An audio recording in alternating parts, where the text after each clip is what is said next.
Hey guys, how's it going? Welcome to my video. Alright, so I'm gonna give you guys another car tip if you guys have this issue. Alright, so I had this issue months ago. And got it resolved. Wasn't a big deal. Alright, if you guys have this issue where you get into your car and there is no power whatsoever. There's like no power whatsoever. You know, the remote doesn't work, the alarm doesn't work. It's like as if the battery was taken out and you guys have zero power. So in this situation, normally you guys would think, well, I had this situation and I was thinking maybe it could be, I was thinking it was probably the battery was completely dead, probably left the lights on. Now that was my thinking at the time, so I was like, let me just check the terminals. Right, first off, check the terminals, see if there's any kind of issues with it. Maybe it's not, maybe the contacts are not making the terminals on the battery is not making contact with the cables, the positive and negative, but the cables were good. All right, maybe there's corrosion that's blocking something, the positive, negative, that's good too. All right, so the whole troubleshooting thing is, you want to think, well, what else could it be? Maybe it's the ground wire. So if there's no ground wire, if the negative cable is not connected to the frame of your car, there's a good chance that if that situation happened, you're not going to get any power whatsoever. But normally in these situations, unless that cable is rusted off, it's connected. All right, if it's some way connected to the vehicle, to the frame of the vehicle, you're going to get power. But in this situation, there's no power whatsoever. So the first thing that comes up is probably the battery, right? It's the battery. So you get that jumped, right? If you have a power pack, or if you have another car or truck and somebody's helping you to get it jumped and nothing happens whatsoever, you're trying to jump it, nothing happens whatsoever,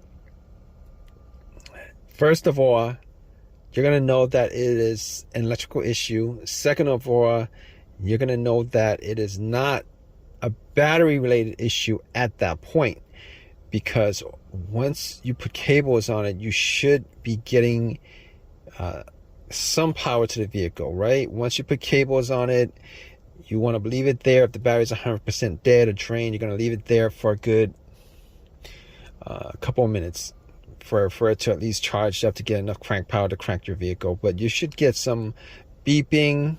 You should get the alarm be working. You should be able to get the windows working. You should be able to get some kind of the dash working, etc., right? But in this situation, you get nothing. Even when you jump it, you get nothing. Okay, it's still dead. There's no beeping. It's as if the battery is 100% disconnected from the car, and you have no battery in the car, right? So at this point, what's best to do is, you can, before you even jump it, you could actually test out the battery. If you have a voltmeter battery tester, they sell those for like $12 at Amazon or whatever. You can try that, see if the battery is good or not. But in this situation, it's probably not the battery that's the problem. It's not your fob key. It's nothing like that. All right, it's electrical. It's 100% electrical. It's 100% having to do with the power supply, the battery not having a connection at all to the electrical circuits of the vehicle, meaning that the cables in some way are disconnected. Okay, so if you have this situation, and in a way the cables are disconnected, what you guys want to do is, you guys want to check out the fusible link. All right, now the fusible link is essentially a fuse box. Now there's a fuse box and then the fusible link is just the first setup that actually safeguards the electronics in the car. The fuses are the second setup that safeguards the electronics in the car. So there's a couple of setups that safeguards the electronics in the car, so that if there's any kind of surge or any kind of overheating, as far as oversurge of the battery or whatever, alternator could, oversurge with electricity, burn out electrical components and stuff like that. All right. Now, the fusible link is connected from the positive line to the fusible link, and then the fusible link has the terminal that connects to the battery. Now, on that fusible link, there is a main fuse link, and then there are a couple of other fuse links. All right. What you want to do is you want to look at it, because there is a clear cover over them, over the links. There's a clear cover over the links. All right. You want to look at the links to see, and you could see whether the links are still connected, whether the fuse is still connected, or if it's burnt and disconnected. Okay. You can look at it and see if that's the issue. Okay, so in that situation, what you could do, if you have that situation where the link itself burnt and it's blown, and essentially it's a fuse essentially. Okay, if it's blown, you're gonna have to swap out the link altogether. But if you guys are in a situation and you're stuck in this situation in a parking lot or whatever, for whatever reason, all right, there was a surge that blew the link. There's a bunch of reasons that, well, not a bunch of reasons. It's not something that generally happens. It's rare that it happens, but it does happen, and you guys need to get it. You guys need to get it working again. You guys need to get it turned on, etc., etc.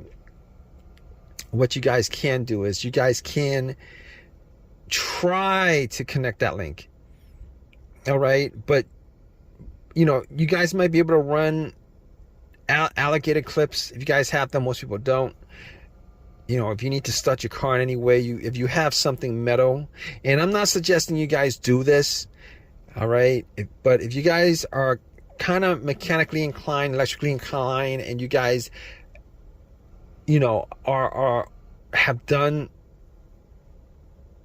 something like DIY stuff before, all right, it's not a hard thing to keep it, to get it started.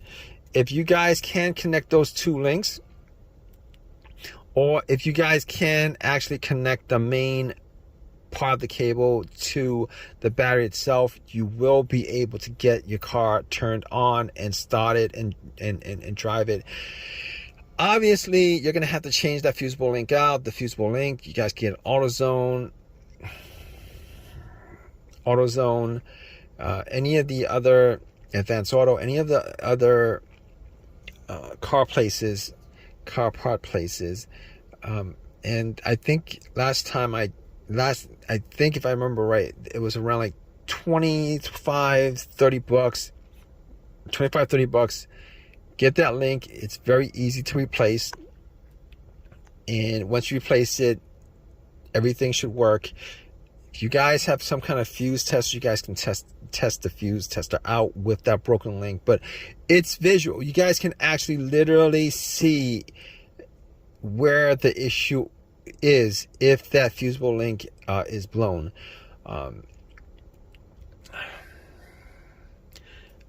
So if you guys can swap that out, you guys will be able to get the car or your truck or whatever it is that you're driving. You can get it started, and definitely you guys have this situation. This is probably the main cause of it, outside of a battery that's like 100% dead. All right, try that. See if that works. If you guys are in this situation and you guys are looking for a quick DIY hack repair job, you could temporarily get your vehicle started if you guys have a wire alligator clips to fuse the two links or to connect the main cable to the terminal of the battery itself. Anyway, if you guys have any questions, definitely leave a question in the comment section. Might help somebody else out. If you guys have any comments, definitely leave a comment in the comment section. Please subscribe. Please give me a thumbs up. All that good stuff. All right, guys. Take care.